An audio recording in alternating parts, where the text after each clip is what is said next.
The Henderson family reunion happened every year at my brother David's house in Scottsdale. This year felt different the moment I walked through the door. The usual warm greetings were replaced with uncomfortable glances and whispered conversations that stopped when I entered the room. My sister Rachel stood at the head of the dining table, surrounded by our parents, two brothers, and various aunts, uncles, and cousins.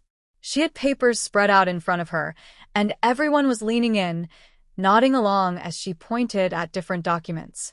"Oh, Meredith," Rachel said when she finally noticed me. "We weren't sure you'd actually show up." "Of course I came," I said, setting down the wine I'd brought. "It's the family reunion." Dad barely looked up from the papers. Mom gave me a tight smile that didn't reach her eyes. My younger brother Marcus pretended to be intensely focused on his phone. I'd known something was coming. Mom had passed away 6 months ago after a sudden heart attack. The grief was still raw, made worse by the fact that I'd been the only one with her at the hospital when it happened. Rachel had been too busy with her real estate career. David was closing a business deal. Marcus simply didn't answer his phone. But I'd held Mom's hand. I'd heard her final words. And I'd kept those words to myself for half a year, watching and waiting. "We're just going over Mom's estate," Rachel continued, her voice taking on that patronizing tone she'd perfected over the years. "The rental properties in Arizona need to be divided up." "I see," I said quietly, taking a seat at the far end of the table. Rachel shot me an irritated look. "Actually, this is family business. You know, for people who stayed involved." The barb was clear. 5 years ago, I'd moved to Colorado for a job opportunity. In my family's eyes, leaving Arizona meant abandoning them. Never mind that I called Mom twice a week. Never mind that I flew back every major holiday. Never mind that I'd sent money when Dad's business struggled. I'd committed the unforgivable sin of building a life outside the Henderson orbit. "Mom had 12 rental properties," David said, jumping in to support Rachel. "We need to handle this properly." "Of course," I agreed, keeping my voice neutral. Uncle Frank cleared his throat from across the table. "Your mother worked hard for those properties. Started with one duplex 30 years ago and built up from there." "She did," I said softly, remembering how proud Mom had been of her real estate portfolio. How she'd scrimped and saved, fixed leaky faucets herself, dealt with difficult tenants at 2 a.m. Those properties represented decades of her life. Rachel shuffled her papers importantly. "So here's what we've decided. Since I'm in real estate and I understand property management, I'll take 6 of the properties. David gets 4 since he helped Mom with maintenance. Marcus gets 2. The room was silent. Everyone was carefully not looking at me. "And what about Meredith?" Aunt Carol finally asked. Rachel's smile was razor-sharp. "Meredith left. She made her choice when she moved to Colorado and stopped being part of this family." "I didn't stop being part of, I started." "You missed Dad's retirement party," Marcus cut in. "I was recovering from surgery," I said calmly. "I sent a video message and a gift." "You weren't at David's promotion dinner," Rachel added. "I was in the hospital with Mom that week. She had pneumonia." "Where were all of you?" The silence that followed was deafening. Dad finally spoke, his voice gruff. "What's done is done. Rachel's proposal seems fair. She's been here. She's put in the work." Something inside me went very still and very cold. This was it. The moment I'd been preparing for since I sat in that hospital room and Mom had gripped my hand with surprising strength for someone so close to death. "Okay," I said simply. Rachel blinked, clearly expecting an argument. "Okay, if that's what the family has decided." I folded my hands in my lap, the picture of calm acceptance. "Well, good," Rachel said, though she looked suspicious. "I'm glad you're being reasonable about this." "I'm always reasonable," I replied with a small smile. The conversation moved on.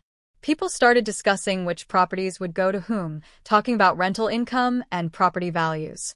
Rachel had clearly done her homework, presenting detailed spreadsheets about each building's worth. I sat quietly, sipping water, watching the performance. Then the doorbell rang. David frowned. "Who else is coming?" "Everyone's here." "I invited someone," I said calmly. "I hope that's okay." Rachel's eyes narrowed. Who? I stood and walked to the door. Standing on the porch was Gerald Morrison, Mom's estate attorney. He was a distinguished man in his 60s with silver hair and a briefcase that had seen better days. Mr. Morrison, I greeted him warmly. Thank you for coming.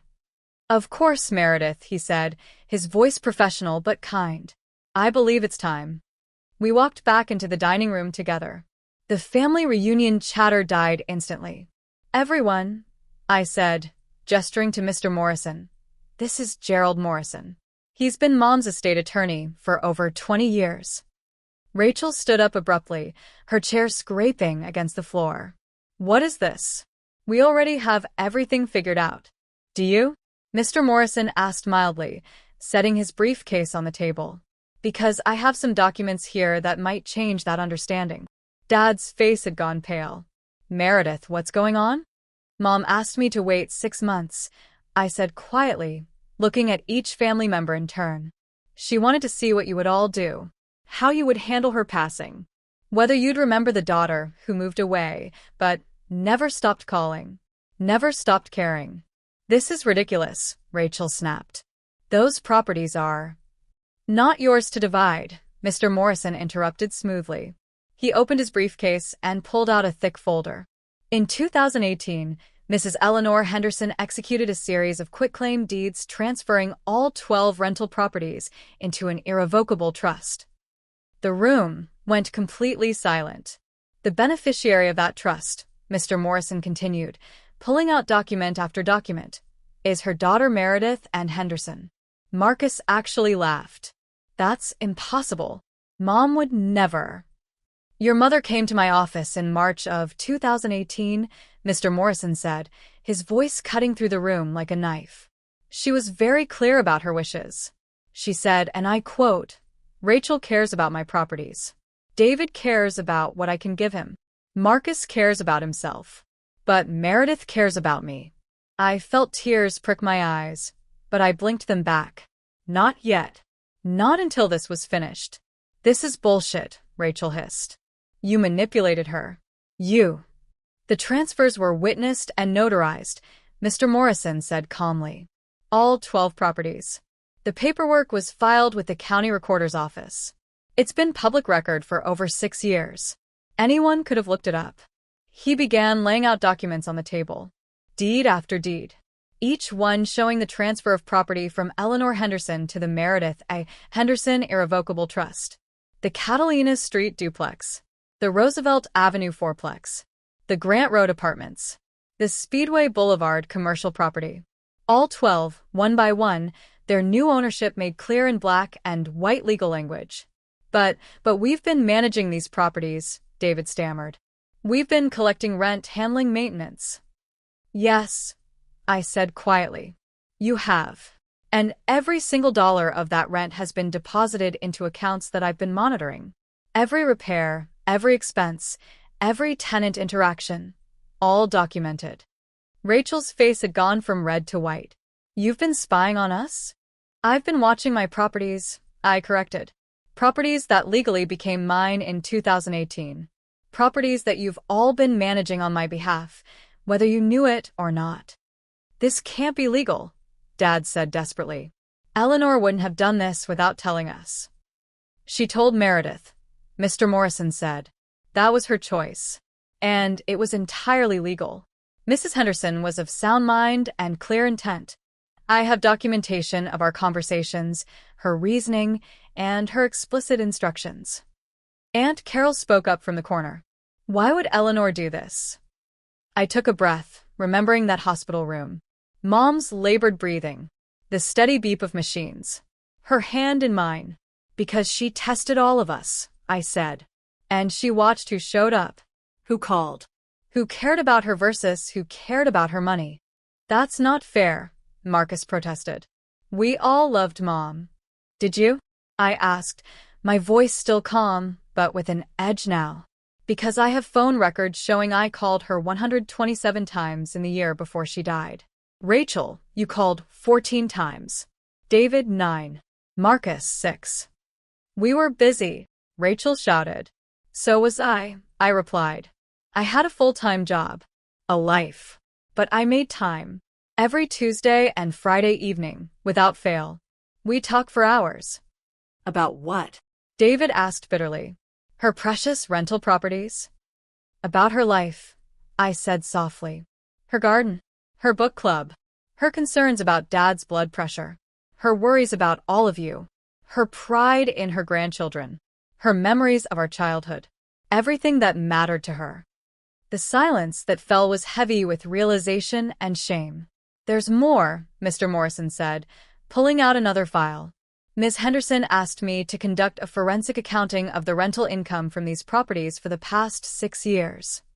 Rachel went very still. It appears, Mr. Morrison continued, that rental income totaling approximately $340,000 has gone, unaccounted for. What are you saying? Dad demanded. I'm saying that while the properties were generating roughly $8,000 per month in combined rent, only about $3,200 per month was being reported in the estate's financial records. The rest appears to have been diverted. That's a lie, Rachel shouted, but her voice cracked. Mr. Morrison calmly opened a ledger. Property A, the Catalina duplex, has 2 units renting for $950 each. But only $1,100 per month was reported. Property B, the Roosevelt fourplex, generates $3,800 monthly, but only $1,200 was reported. Shall I continue? David stood up abruptly. I need some air. Sit down, I said, and something in my voice made him freeze. You're not going anywhere until this is finished. For the first time in my life, my older brother obeyed me, without argument. The properties are all titled in my name now, I said. They have been since 2018, which means every dollar of rent collected since then legally belongs to me. Every dollar that was skimmed, hidden, or unreported was theft. You wouldn't, Rachel whispered. We're family. Family, I repeated. You mean the people who were just dividing up properties they didn't own? The people who told me I didn't deserve anything because I moved to Colorado? That family. Aunt Carol spoke again, her voice shaking. Meredith, what are you going to do? I looked at Mr. Morrison, who handed me another document. I held it up so everyone could see. This is a formal demand for the return of all diverted rental income, plus interest. The total comes to $387,000. We don't have that kind of money, Marcus yelped. Then you'll need to figure something out, I said calmly. You have 30 days. And if we can't, David asked. Then we go to court, Mr. Morrison said. And possibly criminal charges for embezzlement and fraud. Rachel collapsed into her chair, her carefully constructed world crumbling. You can't do this. Mom wouldn't want this. Mom did this, I said, my voice finally showing emotion. She set this all up 6 years ago because she knew. She knew who you all were. She knew what would happen when she was gone. She tested you and you failed. What did she say to you? Dad asked quietly. In the hospital. What were her last words? I felt the tears come then, but I didn't try to stop them. She said, watch them. See who they really are when I'm gone. Then do what needs to be done. You're the only one strong enough. The room was silent except for someone's muffled crying. I think it was Aunt Carol. I didn't want to believe her. I continued. I thought maybe she was being paranoid. Maybe the medication was making her cynical. But I watched. I waited. And you proved her right. So what now? David asked, his voice hollow. You take everything and we get nothing? No, I said, and saw a flicker of hope in several faces. You get exactly what you earned, which is a bill for $387,000 in stolen rental income. We can't pay that, Rachel said desperately. You managed to spend it, I replied. Rachel, I see you bought a new BMW last year. David, that boat in your driveway looks expensive. Marcus, how much did you spend in Vegas over the past 3 years? Marcus actually flinched. The money was there when you wanted it. I continued. Find a way to pay it back. And if we do? Dad asked. If we somehow come up with that money, then what? I considered this. Then we're done. The properties are mine, as they've been for 6 years. I'll manage them myself going forward. You'll have no claim on them, no involvement with them, and no share of the income. That's it? Rachel asked bitterly. After everything Mom built, you just cut us out? Mom cut you out, I corrected gently. In 2018, when she saw clearly what I'm only now accepting. You loved what she could give you. I loved her. Uncle Frank stood up slowly. I think I need to go. He looked at me, his eyes sad. Your mother was a wise woman, Meredith. I'm sorry it came to this. He left, and slowly others followed. The reunion disbanded in shocked, shameful silence. Within 20 minutes, only my immediate family remained. Mom, Dad, Rachel, David, Marcus, Mr. Morrison, and me. I need those financials, Mr. Morrison said to Rachel. All of them. Every bank statement, every deposit record, every expense report. You have 48 hours to deliver them to my office. Rachel nodded mutely. And I need keys to all 12 properties, I added. Immediately. David pulled out his key ring with shaking hands and started removing keys. Rachel did the same. Marcus had to go to his car to get his set. When they were all piled in front of me, a small mountain of brass and silver, I felt the weight of what I'd just done settle on my shoulders. Can we talk about this? Dad asked. Please, Meredith. Let's not do this. We are doing this, I said firmly. It's already done. It was done in 2018. You just didn't know it. Your mother wouldn't want this family torn apart, Mom said, speaking for the first time since the revelation. I looked at her carefully. You knew, didn't you? About the transfers? She hesitated, then nodded slightly. Eleanor told me. Made me promise not to say anything. And you agreed? Dad looked betrayed. She was dying, Mom whispered. She knew it before any of us. Her heart was giving out, and she knew. She wanted to protect Meredith. She said Meredith was the only one who'd never asked her for anything. It was true. In all my years, I'd never asked Mom for money, for help, for anything except her time and her stories. I should have said something, Mom continued, tears streaming down her face. But Eleanor made me promise.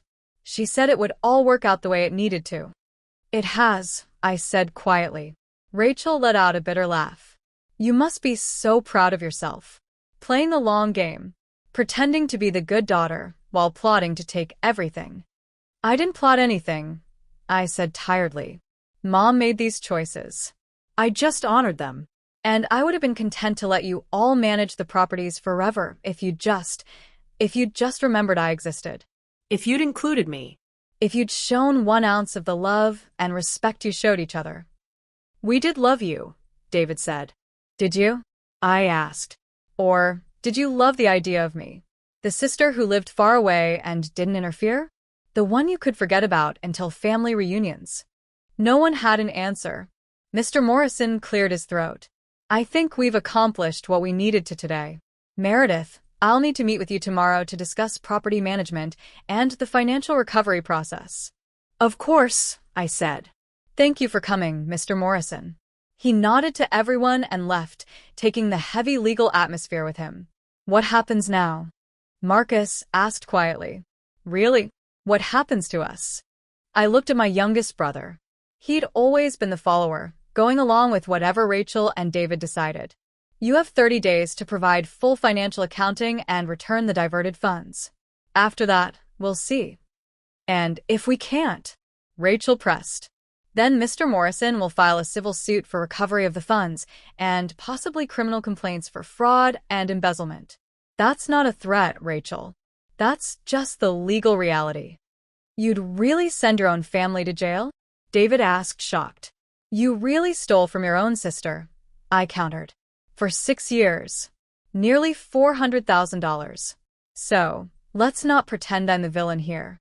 Dad stood up, looking older than I'd ever seen him. I think we should all go. This has been a lot. Yes, I agreed. It has.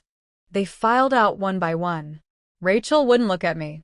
David muttered something under his breath. Marcus just looked lost. Dad paused at the door. She really loved you, he said quietly. Your mother. She talked about you all the time. I know, I said. I loved her too. I wish. He trailed off, seeming to age another decade in that moment. I wish we'd done better by you. Me too, Dad, I said softly. Me too. He left, and I was alone in David's house with the 12 sets of property keys on the table in front of me. I picked them up slowly, feeling the weight of each one. 12 properties. 12 pieces of my mother's life's work. 12 testaments to her wisdom in knowing who would treasure what she built and who would just see dollar signs. My phone buzzed. A text from my best friend Sarah in Colorado. How did it go? I typed back. Exactly like Mom predicted. 3 dots appeared then. Need me to come down? No, I wrote. I'm okay. Really? I'll call you tonight. I gathered the keys and my purse and walked out of David's house, probably for the last time. The Arizona sun was setting, painting the sky in shades of orange and pink that Mom had always loved. I drove to the first property, the Catalina Street duplex, where this all began 30 years ago. It was a modest building, well-maintained, with a small garden in front that Mom had planted. I sat in my car looking at it and finally let myself cry. Not for the family I'd just confronted, but for the mother who'd loved me enough to see clearly. Who'd protected me even from beyond the grave. Who'd known that someday I'd need this gift and this lesson. Thank you, Mom, I whispered. I'll take care of them. All 12. Just like you took care of me. The tears came harder then, grief and relief and vindication all mixed together. I cried for the family that could have been, for the relationships that would never recover, for the trust that had been broken long before today. But I also cried with gratitude, because Mom had seen me, really seen me, had known that I would need not just the properties, but the validation that I wasn't crazy, that I wasn't the problem, that my love had been real and returned, even when everyone else made me doubt it. The next 4 weeks were brutal. Rachel hired a lawyer who immediately tried to challenge the transfers, claiming undue influence. It went nowhere. Mr. Morrison's documentation was ironclad. Mom had been examined by 2 independent physicians before executing the transfers, both of whom certified her sound mind and clear intent. David tried a different approach, calling me repeatedly to negotiate. He offered to buy back some of the properties at below market value. I declined each time. Marcus sent a long email apologizing and asking for mercy. I replied with a simple, return the money. Then we'll talk. Dad said nothing. He and Mom stopped coming to family events. I heard through Aunt Carol that they were seeing a marriage counselor, that the revelation had shaken their entire relationship. The financial accounting revealed the situation was even worse than Mr. Morrison initially calculated. The actual diverted amount was $412,000 over 6 years. Rachel had been the primary beneficiary, using rental income to fund her increasingly expensive lifestyle. David had taken about a third, using it for his boat and a timeshare in Mexico. Marcus had received the least, but had still benefited to the tune of $40,000. None of them could pay it back in 30 days. Rachel's lawyer sent an offer to settle for $150,000 paid over 5 years. I rejected it. On day 31, Mr. Morrison filed a civil suit for full recovery plus interest and legal fees. The total claim was now $467,000. Rachel showed up at my hotel room that night, drunk and crying. Please, she begged. Please don't do this. I'll lose everything. You should have thought of that before you stole from me, I said, not unkindly. For 6 years, Rachel. 6 years. I didn't know it was yours, she shouted. That doesn't matter, I replied calmly. It wasn't yours. You never asked questions. You just took what you wanted, like you always have. She left, cursing me. I felt nothing. The lawsuit moved forward. David and Marcus tried to negotiate separately, offering to testify against Rachel in exchange for reduced penalties. I refused. They were all equally guilty. 3 months after the reunion, the court ruled in my favor. The judgment was for the full amount plus legal fees, $489,000 total. Rachel filed for bankruptcy. David had to sell his boat and take out a second mortgage on his house. Marcus moved back in with my parents. I felt no satisfaction in their suffering, only a deep, bone-tired sadness that had come to this. But I also felt something else, freedom. For the first time in my adult life, I didn't have to wonder if I was the problem. Didn't have to question whether I was too sensitive, too distant, too different. Mom had validated everything I'd felt, but been told I was imagining. I hired a property management company to handle the 12 rentals. The income, properly managed and not diverted, was substantial, about $96,000 per year after expenses and taxes. I used part of it to establish a scholarship fund in Mom's name for young women pursuing business degrees. The rest I saved, invested, and lived on modestly. I didn't quit my job in Colorado. Didn't buy a mansion or a fancy car. The properties weren't about wealth for me, they were about validation, about love, about a mother who saw her daughter clearly and protected her. I returned to Arizona for the anniversary of Mom's death. I brought flowers to her grave, purple irises, her favorite. I took care of them, Mom, I said quietly, arranging the flowers. Just like you asked. All 12 properties. They're safe. They're generating income. They're helping people through the scholarship fund. You'd be proud. The cemetery was quiet except for birds and distant traffic. Rachel's rebuilding. I continued. She got a job with a competitor, took a massive pay cut, but she's working. David sold the boat, and he and his wife are in counseling. Marcus went back to school. Dad and Mom they're trying. Aunt Carol says they ask about me sometimes. I trace Mom's name on the headstone. Eleanor Marie Henderson. Beloved mother, grandmother, and friend. I miss you, I whispered. Every day. But thank you. For seeing me. For protecting me. For teaching me that love isn't about being present in the easy times. It's about showing up when it's hard. About calling every Tuesday and Friday even when you're tired. About caring more about the person than what they can give you. A breeze rustled through the trees, carrying the scent of the desert after rain. I'm okay, Mom, I said finally. I really am. You made sure of it. I stayed a while longer, then drove to the Catalina Street duplex. I'd kept it exactly as Mom had left it, maintaining the garden, keeping the same tenants who'd been there for years. Mrs. Rodriguez, who'd rented the north unit for a decade, was outside watering plants. She waved when she saw me. Meredith. I was hoping I'd see you this trip. Hi, Mrs. Rodriguez. How's everything? Perfect as always. You take such good care of this place, just like your mother did. She paused, studying my face. You look like her, you know, especially around the eyes. Thank you, I said softly. That means a lot. She talked about you all the time, Mrs. Rodriguez continued. So proud. Always saying, my Meredith, she calls me twice a week. Never misses. She loved you so much. The tears came then, but they were gentler now. Healing tears instead of grief tears. I loved her too. I managed. Mrs. Rodriguez patted my hand. She knew, honey. She knew. I drove back to the airport as the sun set, painting the Arizona sky in those colors Mom loved. My phone rang. It was Sarah. Hey, how are you doing? She asked. I'm okay, I said. Really okay. For the first time in a year, I feel settled. Good, Sarah said warmly. Because I need my best friend back. Also, I'm getting married and I need a maid of honor who won't judge my terrible taste in bridesmaid dresses. I laughed, really laughed for the first time in months. When? Next summer. You in? Absolutely, I said. Wouldn't miss it. As my plane took off that evening, I looked down at the city lights of Phoenix spreading below.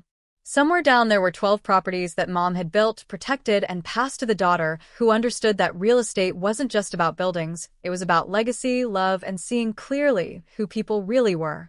I'd learned that lesson well. Too well, maybe. But I wouldn't trade it. Because Mom had given me more than properties. She'd given me validation. Freedom. The knowledge that I wasn't crazy, wasn't wrong, wasn't the problem. She'd given me the truth. And sometimes the truth costs $489,000 and your entire family. But it's worth it. Every single penny. 2 years after the reunion, I received a letter. It was from Rachel, handwritten on plain paper. Meredith, I don't expect you to forgive me. I don't even know if I've forgiven myself. But I wanted you to know that I've been going to therapy, working through why I did what I did. Why I took money that wasn't mine. Why I treated you the way I did. The therapist says I was jealous. That sounds so petty and small, but it's true. You left. You built a life away from us, away from Mom's shadow. And you were still her favorite. I could never understand that. I stayed. I managed the properties. I showed up for everything. And still, she chose you. I get it now. She didn't choose you because you stayed or left. She chose you because you saw her as a person, not as a resource. You loved her, not what she could give you. I wish I'd understood that before she died. Before I destroyed our relationship. Before everything fell apart. I'm not asking for anything. Not forgiveness, not a relationship, nothing. I just wanted you to know that I finally understand. And I'm sorry. Not sorry I got caught, sorry for who I was. Who I became. Take care of those properties. They meant everything to Mom. And clearly, you meant everything to her too. Rachel. I read the letter 3 times, sitting in my apartment in Colorado with tears streaming down my face. Then I did something I hadn't done in 2 years. I called her. She answered on the 3rd ring, her voice uncertain. Hello. It's Meredith, I said. Silence. I got your letter. I continued. Oh, she said quietly. I didn't know if you would. I did. And Rachel? Yeah, thank you. For understanding. Finally. Her breath caught. Does this mean? It doesn't mean we're okay, I said gently but firmly. It doesn't mean I'm dropping the lawsuit or giving back any properties. It doesn't mean we're going to be close again. I know, she whispered. But it means, I continued, that maybe someday we can have coffee. And talk. And you can tell me about your therapy, and I can tell you about Mom's scholarship fund, and we can try to be something. Not sisters like we were, but something. I'd like that, Rachel said, crying now. Someday. Whenever you're ready. Me too, I said. Someday. We hung up, and I sat for a long time, looking at the letter. Mom had been right about so many things. Right about who her children were. Right about what they would do. Right about who needed protecting. But I don't think even Mom could have predicted this, that the pain would eventually lead to growth. That the confrontation would force change. That the truth, as brutal as it was, might actually set us all free. The properties still generated income. The scholarship fund still helped young women. The lawsuit still stood as a legal reminder that actions have consequences. But now there was also this, a letter, an apology, a tiny seed of possibility that maybe, just maybe, something better could grow from the ashes of what was destroyed. I folded the letter carefully and put it in my desk drawer, next to the deed to the Catalina Street duplex and the photo of Mom in her garden. What do you think, Mom? I asked the empty room. Do we give her a chance? The answer came not in words but in a memory. Mom's voice, 2 days before she died, weak but clear. People can change, Meredith. They just rarely want it badly enough. But when they do, when they really do, love means giving them that chance. I smiled, wiping my tears. Okay, Mom, I said. Someday. We'll try someday. And for the first time since that reunion, since the revelations and the lawsuits and the pain, I felt something that had been missing. Hope. Not for what was, but for what might yet be.